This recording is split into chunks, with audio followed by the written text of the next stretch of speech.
Assalamualaikum warahmatullahi wabarakatuh. Alhamdulillahirabbil alamin. Wassalatu wassalamu ala asrafil anbiya'i wal mursalin wa ala alihi wa ashabihi rasulillahi ajma'in.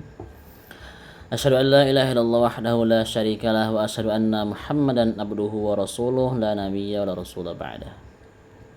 Yang saya hormati Ibu dosen, Ibu pengampu, Ibu dosen Nafitayanti MPD, dan yang saya hormati juga teman-teman sekalian yang seperjuangan dengan saya. Mungkin dalam kesempatan kali ini saya akan membuat video tentang analisis jurnal, yang mana pada kali ini saya mengambil judul jurnal yaitunya tentang ruang lingkup konseling Islam atau ruang lingkup bimbingan konseling Islam.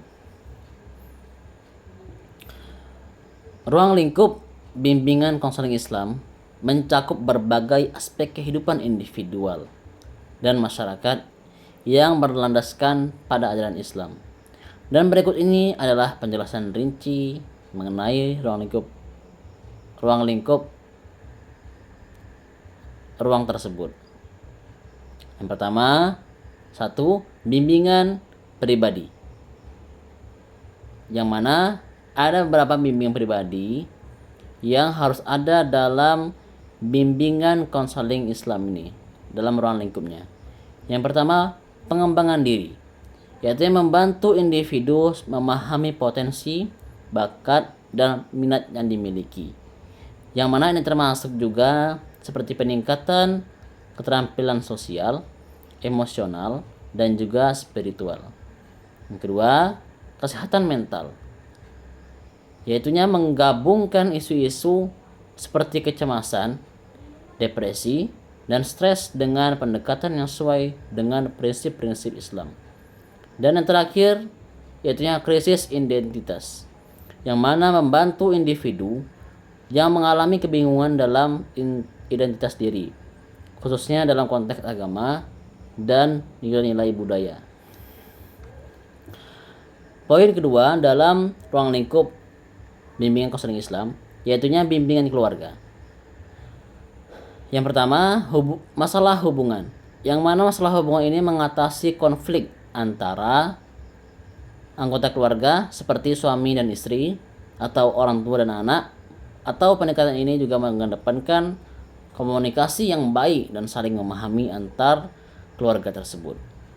Dan yang kedua, pengasuhan anak, yang mana bimbingan keluarga ini memberikan bimbingan kepada orang tua dengan cara mendidik dan membesarkan anak sesuai dengan ajaran-ajaran Islam.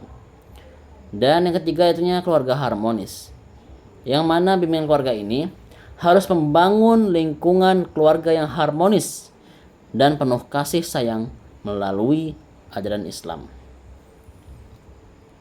Poin ketiga tentang ruang lingkup bimbingan Islam ini, bimbingan konseling Islam ini, yaitu bimbingan sosial. Yang pertama, interaksi sosial, yang mana mengajarkan keterampilan berinteraksi dengan orang lain, menjaga hubungan baik dalam berkomunitas, dan juga serta memahami norma sosial yang berlaku. Yang kedua, pendidikan karakter, yang mana membangun karakter yang baik seperti kejujuran, tanggung jawab, dan kepedulian terhadap sesama sesuai dengan ajaran Islam. Yang ketiga, pencegahan masalah sosial, yang mana mengatasi isu-isu sosial seperti doktrin narkoba, kekerasan, dan perilaku menyimpang lainnya dengan pendekatan yang berbasis nilai-nilai Islam. Yang keempat yaitunya dalam ruang lingkup bimbingan konseling Islam, bimbingan rohani, yaitu pertama, penguatan iman, membantu individu dalam memperkuat iman dan keyakinan kepada Allah SWT, serta memahami ajaran agama Islam secara lebih mendalam. Yang kedua, ibadah dan ritual, yang mana ibadah dan ritual ini memberikan bimbingan dalam menjalankan ibadah dengan baik seperti sholat, puasa, dan zakat, serta memahami makna di balik setiap ritual tersebut. Dan yang ketiga yaitunya krisis spiritual, yang mana menggabungkan keraguan atau kebingungan dalam aspek spiritual serta membantu individual menemukan kembali makna hidup tersebut. Yang kelima tentang ruang lingkup bimbingan konseling Islam ini, yaitu bimbingan karir. Yang pertama, pemilihan karir. Membantu individu dalam memilih jalur karir yang sesuai dengan kemampuan, minat, dan nilai-nilai Islam. Yang kedua, pengembangan keterampilan, yang mana memberikan pelatihan dan bimbingan untuk meningkatkan keterampilan yang diperlukan dalam dunia kerjanya.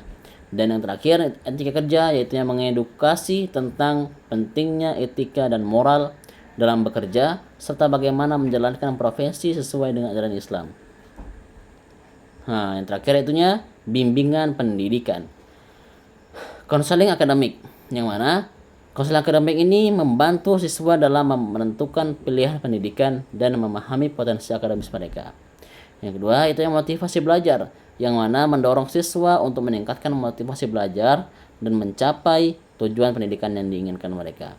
Yang terakhir itu pendidikan nilai, yaitu menanamkan nilai-nilai Islam dalam proses pendidikan, sehingga siswa dapat tumbuh menjadi individu yang berakhlak baik.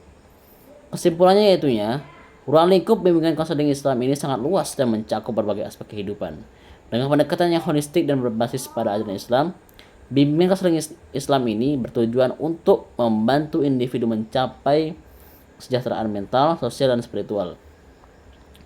Dan melalui bimbingan ini, diharapkan individu dapat menemukan solusi yang baik untuk masalah yang dihadapi dan mengembangkan potensi terbaik dalam diri mereka pribadi. Sekian saya sampaikan. Wassalamualaikum warahmatullahi wabarakatuh.